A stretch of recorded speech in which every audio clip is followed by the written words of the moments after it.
السلام علیکم ورحمۃ اللہ تعالی وبرکاتہ نحمده ونصلی ونسلم علی رسوله الکریم اما بعد فاعوذ باللہ من الشیطان الرجیم بسم اللہ الرحمن الرحیم ولا تحسبن الذین قتلوا فی سبیل اللہ امواتا بل احیاء عند ربهم یرزقون صدق اللہ العظیم۔ آئیے ایک مرتبہ سب سے پہلے حضور پاک صلی اللہ علیہ وسلم کی بارگاہ بے کس پناہ میں درود و سلام کا نذرانہ پیش کریں اور پڑھیں۔ اللہم صلی علی سیدنا و مولانا محمد معدن الجود والکرم وآلہ الکرام وابنہ الکریم وبارک وسلم صلاۃ و سلام علیک یا رسول اللہ صلی اللہ تعالی علیہ وسلم۔ عزیزان ملت اسلامیہ، گزشتہ کل جمعہ میں جو بیان ہوا انشاءاللہ تبارک و تعالی اس کے بعد کے واقعات ابھی بیان کیے جائیں گے۔ جمعہ کے بیان میں آپ نے سماعت کیا کہ امام علی مقام امام حسین رضی اللہ تعالی عنہ نے حضرت مسلم بن عقیل کو کوفہ بھیجا۔ شروع میں کوفہ والوں نے اپنی وفاداری کا ثبوت پیش کیا، لیکن جب ابن زیاد کوفہ میں آیا اور اس نے دھمکیاں دی تو کوفہ والے ڈر گئے اور اپنے وعدے کے خلاف کوفہ والوں نے امام علی مقام کے چچیرے بھائی امام مسلم بن عقیل رضی اللہ تعالی عنہ کا ساتھ چھوڑنا شروع کر دیا، اور امام مسلم رضی اللہ تعالی عنہ کے چاہنے والے ہانی بن عروہ جن کے مکان میں آپ قیام پذیر تھے ان کو قید کر لیا گیا۔ حضرت مسلم بن عقیل رضی اللہ تعالیٰ عنہ کو جب یہ بات پتہ چلی تو آپ بھی باہر تشریف لائے اور اپنے متوسلین کو پکارا، آواز دی، تو جو لوگ جمع ہونا شروع ہو گئے، یہاں تک کہ 40,000 کا لشکر جمع ہو گیا، اور 40,000 لوگوں نے گورنر ہاؤس کا گھیراؤ کر لیا، احاطہ کر لیا، اور صورت بن گئی تھی اس وقت اگر حملہ کر دیا جاتا تو قلعہ فتح ہو جاتا، ابن زیاد اور اس کے ساتھی سب گرفتار ہو جاتے، اور یہی لشکر امڑ کر شامیوں پر حملہ کرتا تو ان کو بھی تاخت و تاراج کر دیتا، اور یزید کو بھی کہیں پر پناہ حاصل کرنے کے لیے جگہ نہ ملتی۔ اتنا بڑا لشکر جمع ہو گیا تھا، لیکن جو اللہ کی مرضی ہوتی وہی ہوتا ہے، بندوں کے چاہنے سے کچھ نہیں ہوتا۔ امام مسلم نے اتنا بڑا لشکر ہونے کے باوجود، 40,000 کا لشکر ہونے کے باوجود حملہ کرنے کا حکم نہیں دیا، جبکہ کوفیوں کی بدعہدی، وعدہ خلافی، ابن زیاد کی مکاری اور فریب اور یزید کی عداوت اور دشمنی ثابت ہو چکی تھی، اس میں کوئی شک نہیں رہ گیا تھا۔ اس کے باوجود امام مسلم نے انتظار کیا، حملہ کرنے کا حکم نہیں دیا۔ یہ امام مسلم نے اس لیے کیا تھا تاکہ حجت تمام ہو جائے، کسی کے پاس کوئی عذر نہ رہے، اور پہلے صلح اور گفتگو کے ذریعے معاملے کو حل کیا جائے، تاکہ مسلمانوں کو خوریزی سے بچایا جائے، مسلمانوں کو قتل ہونے سے بچایا جائے۔ اس لیے امام مسلم نے انتظار کیا اور فوراً حملہ نہیں کیا۔ یہ جو وقفہ ہوا ہے، یہ اس میں جو امام مسلم کا ارادہ بڑا ہی پاک ارادہ تھا، کسی ایک بڑے صحیح مقصد سے امام مسلم نے انتظار کیا، لیکن ابن زیاد نے اس انتظار کا غلط فائدہ اٹھایا، اس وقفے کا یہ فائدہ اٹھایا کہ اس نے بڑے بڑے رؤساء اور عمائدین جن کو پہلے ہی سے اس نے نظر بند کر کے رکھا ہوا تھا، بڑے بڑے قبیلوں کے سرداروں کو، بڑے بڑے لوگوں کو کوفہ کے اس نے پہلے سے قید کر کے رکھا تھا، ان کو بلایا اور ان کو مجبور کیا کہ تم اپنے متعلقین کو اور اپنے زیر اثر لوگوں کو، اپنے رشتہ داروں کو جو امام مسلم کے ساتھ آئے ہیں، اور ان لوگوں نے گورنر ہاؤس کا گھیراؤ کر لیا ہے، ان کو سمجھاؤ اور انہیں یہاں سے واپس جانے کے لیے کہو۔ یہاں سے واپس جانے کے لیے کہو تو یہ جو رؤساء بڑے بڑے لوگ تھے قبیلوں کے سردار وہ جانتے تھے کہ اگر امام مسلم کو فتح حاصل بھی ہو گئی اور امام مسلم نے ابن زیاد کو ہرا بھی دیا، پھر بھی قلعہ فتح ہونے سے پہلے پہلے وہ ہم سب کو ختم کر دے گا، ہم سب کو قتل کر دے گا۔ اس لیے یہ لوگ گورنر ہاؤس کی چھت پر چڑھے اور وہاں سے اپنے متوسلین کو، اپنے رشتہ داروں کو ان لوگوں نے پکارا اور کہنے لگے کہ امام مسلم کا ساتھ چھوڑ کر چلے جاؤ اور اپنی جانوں پر ظلم نہ کرو، کیونکہ اگر تم نے امام مسلم کا ساتھ دیا تو حکومت تمہاری دشمن ہو جائے گی اور یزید پلید تمہارے بچے بچے کو قتل کر دے گا، تمہارے مال کو لٹوا دے گا اور تمہاری جاگیروں کو اور تمہارے مال کو، تمہارے مکانات کو ضبط کر لیا جائے گا۔ اور صرف اتنا ہی نہیں، اگر جیت بھی گئے تو ہم تو پہلے ہی سے ابن زیاد کے قبضے میں ہے، وہ ہمیں قتل کروا دے گا، ہم بچ نہیں پائیں گے۔ لہٰذا اپنے انجام پر غور کرو، اپنی جانوں پر رحم کرو اور اپنے گھروں کو واپس ہو جاؤ۔ یہ جو حیلہ تھا وہ کامیاب ہوا اور دھیرے دھیرے کر کے لوگ حضرت مسلم بن عقیل کے ارد گرد سے منتشر ہونا شروع ہو گئے، لوگ وہاں سے بھاگنے لگ گئے، حضرت مسلم کا ساتھ چھوڑنا شروع کر دیا، یہاں تک کہ شام کے وقت جب مغرب کی نماز کا وقت آیا، امام مسلم بن عقیل نے جب کوفہ کی مسجد کے اندر مغرب کی نماز شروع کی ہے تو آپ کے پیچھے 500 لوگ تھے، لیکن جب نماز سے فارغ ہوئے، جب آپ نے سلام پھیرا ہے تو ایک بھی شخص آپ کے پیچھے موجود نہیں تھا۔ سوچیں آپ کہ یہ وہی کوفہ والے ہیں جنہوں نے چٹھیاں لکھ کر امام علی مقام امام حسین رضی اللہ تعالیٰ عنہ کو بلایا تھا اور امام علی مقام نے امام مسلم کو بھیجا تھا۔ وہ عزیز مہمان جن کو وفاداری کے وعدے کر کے، جانثاری کے وعدے کر کے ان لوگوں نے بلایا تھا، اس طرح سے ان لوگوں نے بے وفائی کی، بدعہدی اور غداری کی اور یہ بھی نہیں سوچا، یعنی غیرت کا بھی دامن ہاتھ سے گیا اور حمیت کا دامن بھی ہاتھ سے گیا۔ یہ بدبخت ان لوگوں نے یہ بھی نہیں سوچا کہ قیامت تک ان کی بے وفائی ضرب المثل ہو جائے گی اور قیامت تک رہتی دنیا تک لوگ ان کی برائی بیان کریں گے۔ ان کی ان بزدلانہ نامردی اور کمزوری کی وجہ سے یہ پورے زمانے میں رسوا ہوتے رہیں گے۔ ان ساری چیزوں کے بارے میں نہیں سوچا اور امام مسلم کا ساتھ انہوں نے چھوڑ دیا۔ اب امام مسلم اکیلے ہیں، تنہا رات کا وقت ہے، کوفہ میں کوئی پناہ گاہ آپ کے لیے موجود نہیں، کوئی آپ کو پناہ دینے کے لیے تیار نہیں، مہمان خانوں کے دروازوں پر بھی تالے لگ چکے، گھروں کے دروازے بند ہو چکے، کوئی اپنے گھر میں امام مسلم کو پناہ دینے کے لیے تیار نہیں۔ امام مسلم اکیلے تنہا کوفہ کی گلی کوچوں کے اندر گھوم رہے ہیں اور کوئی امام مسلم کو اپنے گھر میں نہیں بلا رہا اور کوئی بھی امام مسلم کو پناہ دینے کے لیے تیار نہیں۔ امام مسلم رضی اللہ تعالیٰ عنہ یہ اس وقت ایسے موقع پر آپ کو امام حسین کی یاد آ جاتی ہے اور آپ کو رلا دیتی ہے، کیونکہ امام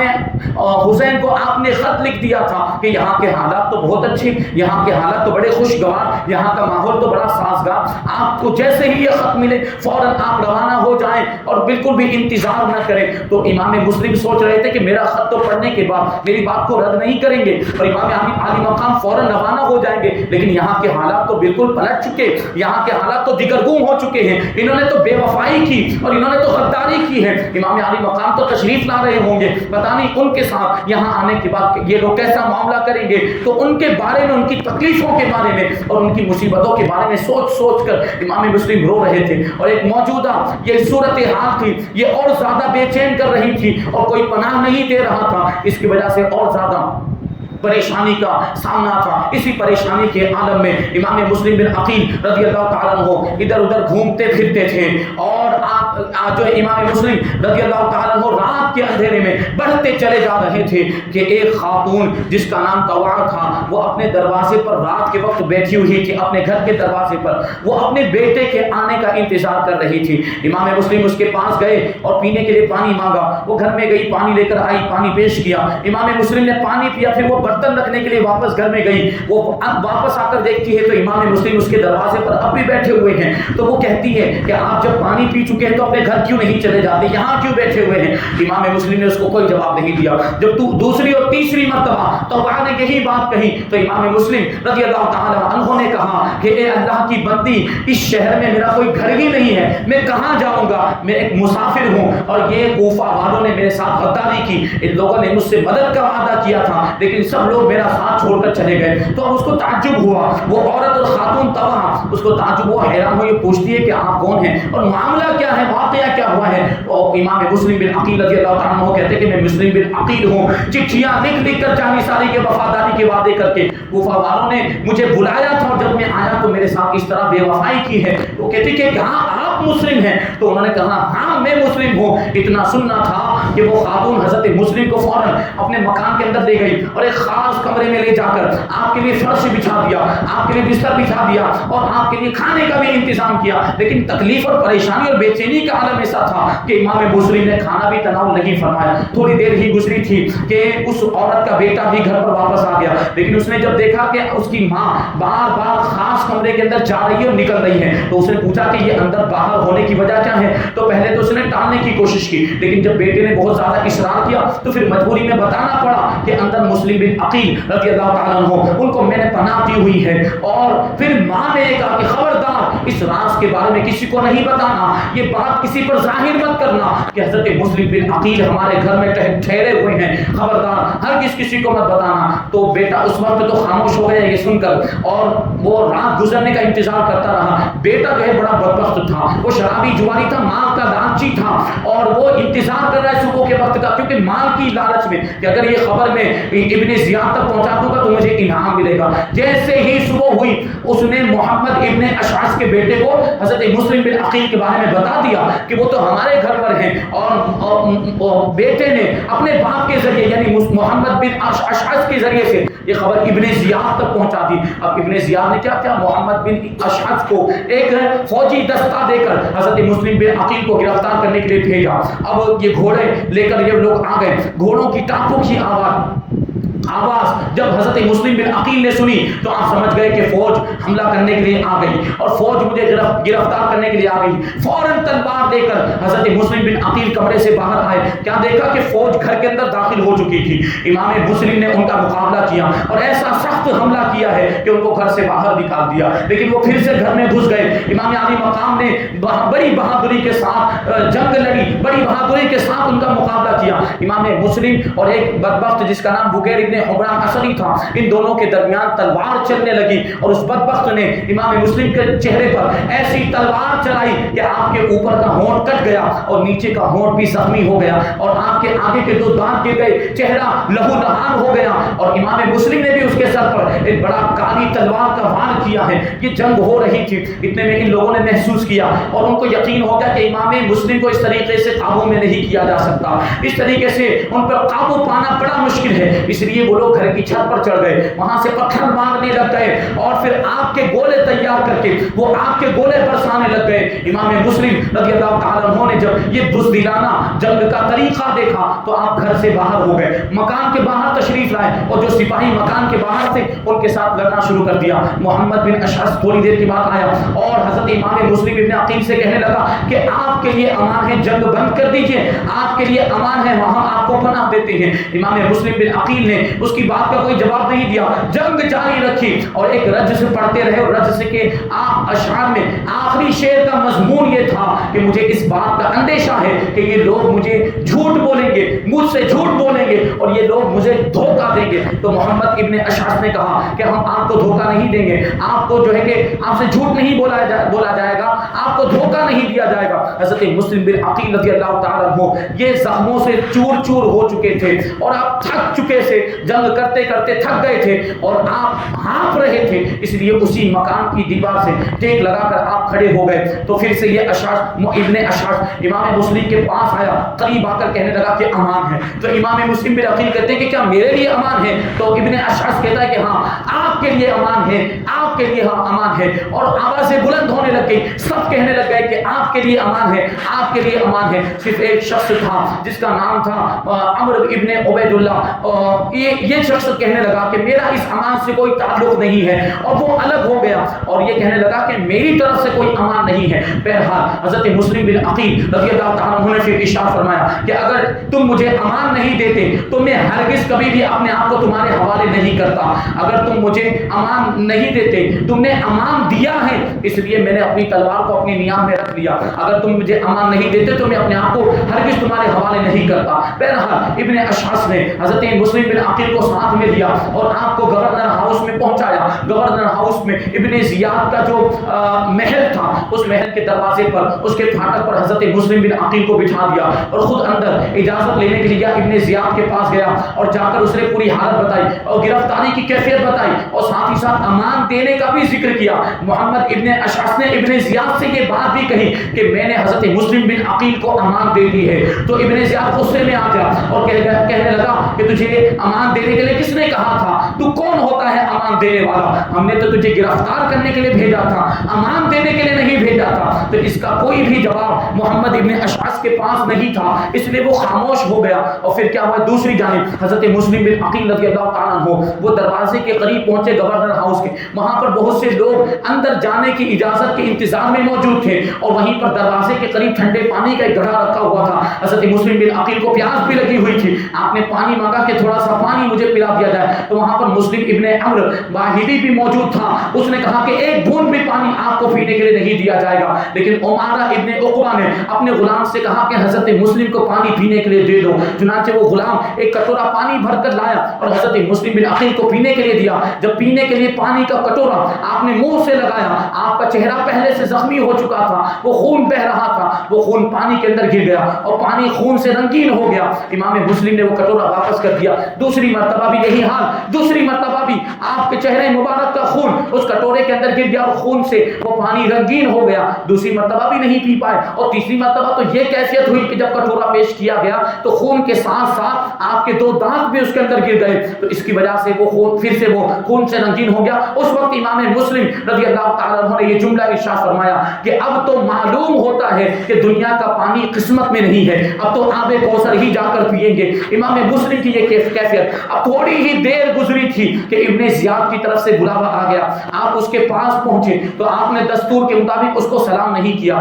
تو ایک سپاہی نے کہا کہ آپ نے ہمارے امیر کو سلام کیوں نہیں کیا؟ تو حضرت مسلم بن عقیل رضی اللہ تعالیٰ عنہ جواب دیتے کہ اگر وہ میرے قتل کا ارادہ رکھتا ہے تو میری طرف سے اس کو کوئی سلام نہیں ہے، اور اگر وہ میرے قتل کا ارادہ نہیں رکھتا ہے تو اس کو بہت سے سلام ہوں گے، اس پر لوگ بہت سلام بھیجیں گے، یہ فرمانا تھا۔ تو وہ ابن زیاد جو وہ غصے میں آ گیا اور وہ کہنے لگا کہ تم بچ نہیں پاؤ گے اور تمہارا سر قلم کر دیا جائے گا، تمہیں تو قتل کر دیا جائے گا۔ تو حضرت مسلم بن عقیل کہتے کیا واقعی ایسا ہوگا؟ تو ابن زیاد کہتا ہے ہاں ایسا ہوگا۔ حضرت مسلم بن عقیل کہتے ہیں کہ مجھے پھر کچھ وصیت کرنے کی اجازت دے دو، تھوڑی مہلت دو تاکہ میں کچھ وصیت کر سکوں۔ تو ابن زیاد نے کہا ٹھیک ہے، جو وصیت کرنا ہے وہ کر لیجیے۔ تو حضرت مسلم بن عقیل رضی اللہ تعالیٰ عنہ نے وہاں جو موجود لوگ تھے، وہاں جو مجمع تھا، اس مجمع پر نظر ڈالی تو ابن سعد نظر آیا۔ حضرت مسلم بن عقیل نے اس کو مخاطب کر کے ارشاد فرمایا کہ اے ابن سعد، تم خاندان قریش کے ایک فرد ہو، خاندان قریش سے تمہارا تعلق ہے، میں خفیہ طور پر کچھ راز کی باتیں تمہیں بتانا چاہتا ہوں، تنہائی میں میری باتیں سن لو۔ تو ابن سعد چونکہ حکومت کا چاپلوس تھا، حکومت کی چاپلوسی میں وہ ان کی بات سننے کے لیے تیار نہیں ہوا، تو ابن زیاد نے کہا کہ سننے میں کیا حرج ہے، سن لو جا کر۔ تو ابن سعد حضرت مسلم بن عقیل کو لے کر تنہائی میں تھوڑا سا دور جا کر ایسی جگہ پر بیٹھا جہاں سے ابن زیاد بھی سامنے نظر آتا تھا۔ حضرت مسلم بن عقیل رضی اللہ تعالیٰ عنہ نے رازدارانہ انداز میں اس سے کہا کہ میری 3 باتیں ہیں، میری 3 وصیتیں ہیں۔ پہلی وصیت تو یہ ہے کہ میں نے کوفہ کے فلاں شخص سے 700 درہم یہ قرض لیا ہوا ہے، میرے مرنے کے بعد وہ قرضہ ادا کر دینا۔ اور دوسری وصیت یہ ہے کہ جب مجھے قتل کر دیا جائے تو میری لاش کو دفن کر دینا۔ اور تیسری وصیت یہ ہے کہ امام علی مقام امام حسین کو میرے بارے میں بتا دینا، میرے ساتھ جو واقعہ پیش آیا ہے اس واقعے کے بارے میں بتا دینا تاکہ امام علی مقام واپس چلے جائیں اور کوفہ میں تشریف نہ لائیں۔ بہرحال یہ رازدارانہ انداز میں یہ راز کی باتیں، وصیتیں امام مسلم نے ابن سعد کو کہی تھی اور کی تھی، لیکن ابن سعد نے اس راز کو راز نہیں رکھا بلکہ ابن زیاد کو جا کر بتا دیا اور وصیت کو جاری کرنے کے بارے میں ابن زیاد سے دریافت کیا۔ تو ابن زیاد کہتا ہے کہ جہاں تک قرض کا معاملہ ہے تو تمہیں اختیار ہے، چاہو تو ادا کرو، چاہو تو ادا نہ کرو، تمہاری مرضی۔ اور جہاں تک امام علی مقام امام حسین کی بات ہے تو اگر وہ ہماری طرف نہیں آتے تو ہمیں ان سے کوئی مطلب نہیں، لیکن اگر وہ ہماری طرف آئیں گے تو ہم انہیں بھی نہیں چھوڑیں گے معاذ اللہ۔ اور ان کی لاش کا جہاں تک معاملہ ہے تو ان کی لاش کے ساتھ کوئی رعایت نہیں کی جائے گی، کیونکہ جو ہمارا مخالف ہوا، جس نے ہماری دشمنی کی اور ہمارے خلاف لوگوں کو بھڑکایا، انتشار پیدا کیا، اس کی لاش کسی بھی طرح کی رعایت کی حقدار اور مستحق نہیں ہے۔ اور ایک روایت میں ہے کہ لاش کے بارے میں بھی اس نے یہ کہا تھا کہ جو چاہے وہ کرو، ان کی لاش کے ساتھ ہمیں کوئی سروکار نہیں ہے۔ بہرحال حضرت امام مسلم بن عقیل اور ابن زیاد دونوں کے درمیان بھی گفتگو ہوئی اور بڑی کہا سنی ہوئی، بڑی باتیں ہوئی، اور انہی باتوں میں یہ ابن زیاد غصے میں آ گیا، اور غصے میں آنے کے بعد اس نے امام مسلم کے قتل کا حکم جاری کر دیا اور اپنے سپاہیوں سے کہا کہ امام مسلم بن عقیل کو گورنر ہاؤس کی چھت پر لے جا کر ان کو بری طرح سے قتل کر دیا جائے اور ان کے سر و دھڑ کو اوپر سے نیچے گرا دیا جائے تاکہ ان کی ہڈیاں بھی چکنا چور ہو جائیں۔ یہ اس طرح ظالموں نے اپنی ظلم و جبر کی داستان رقم کی ہے۔ آپ غور کریں کہ کس طرح سے ان ظالموں نے ظلم کی انتہا کر دی۔ حضرت مسلم بن عقیل رضی اللہ تعالیٰ عنہ کے تعلق سے جب ابن زیاد نے یہ حکم دیا تو حضرت مسلم بن عقیل نے ابن اشعث کو دیکھا جو اسی مجمع کے اندر موجود تھا، اس پر نظر ڈالی اور آپ نے اس کو مخاطب کر کے ارشاد فرمایا کہ اگر تو نے مجھے امان نہیں دی ہوتی تو اس طرح میں کبھی بھی اپنے آپ کو حوالے نہ کرتا، تیرے امان دینے کی وجہ سے یہ سب ہوا ہے۔ اب تو کھڑا ہو جا اور تلوار اٹھا اور تلوار کے ذریعے سے مجھے بچا، میری جان کی حفاظت کر اور امان سے بری ذمہ ہو جا۔ لیکن وہ خاموش رہا، اس نے کوئی جواب نہیں دیا۔ تو حضرت امام مسلم بن عقیل رضی اللہ تعالیٰ عنہ نے ابن زیاد کو مخاطب کرتے ہوئے کہا کہ اگر تیرے اور میرے درمیان کوئی رشتہ ہوتا، کوئی تعلق ہوتا، یعنی یہ زیاد تیرا باپ ابو سفیان کی صلب سے ہوتا تو تو کبھی بھی مجھے قتل نہیں کرتا،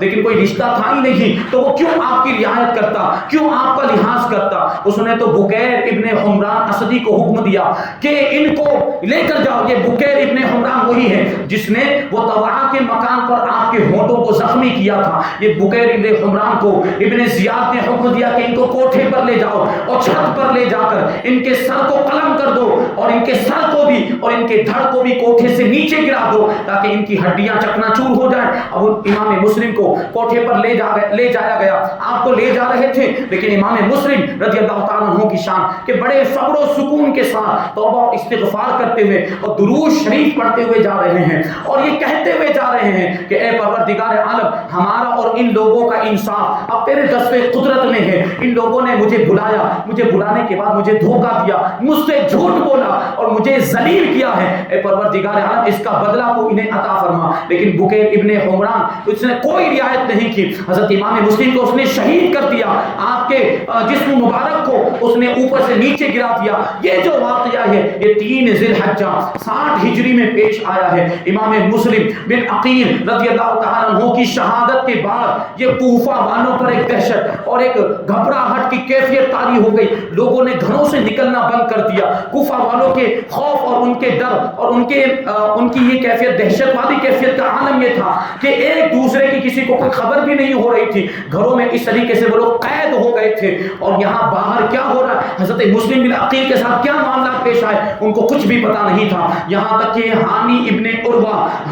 عروہ کے جن کے قتل کی افواہ اڑی تھی اور جن کے قتل کے تعلق سے یہ خبر مشہور ہو گئی، غلط خبر مشہور ہو گئی تھی، تو ان کے قبیلے والوں نے گورنر ہاؤس کو گھیر لیا تھا۔ آج وہی حامی ابن عروہ کے تعلق سے ابن زیاد نے حکم دیا کہ ان کو بازار میں لے کر جاؤ اور بازار میں لے جانے کے بعد ان کو قتل کر دو۔ حامی ابن عروہ کو بازار میں لایا گیا۔ حضرت حامی ابن عروہ آواز دے رہے ہیں اور لوگوں کو پکار کر کہہ رہے ہیں، کہاں ہیں میرے قبیلے مذہب کے لوگ اور کہاں ہیں میرے گھر والے، کوئی مجھے بچاتا کیوں نہیں ہے؟ لیکن کوئی ہوتا تو جواب دیتا، سب تو اپنے گھروں میں چھپ کر بیٹھے ہوئے تھے، کوئی بھی نظر نہیں آیا جو آپ کی مدد کے لیے آتا۔ حضرت حامی ابن عروہ نے آخرکار مایوس ہو کر وہ رسیوں سے باندھ کر آپ کو لایا گیا، رسی سے زور لگا کر اپنے ہاتھ کو کھینچ لیا اور پھر کہنے لگے کہ ہائے، کوئی لاٹھی بھی نہیں ہے، کوئی پتھر بھی نہیں، کوئی چھڑی بھی نہیں، یہاں تک کہ اونٹ کی ہڈی بھی نہیں ہے کہ جس کے ذریعے سے میں اپنی جان کو بچانے کے لیے ہاتھ پاؤں چلاؤں، یعنی چھڑی سے مقابلہ کروں یا لاٹھی سے مقابلہ کروں یا پتھر ہی سے مقابلہ کروں، کیونکہ تلوار تو ان لوگوں نے چھین لی تھی،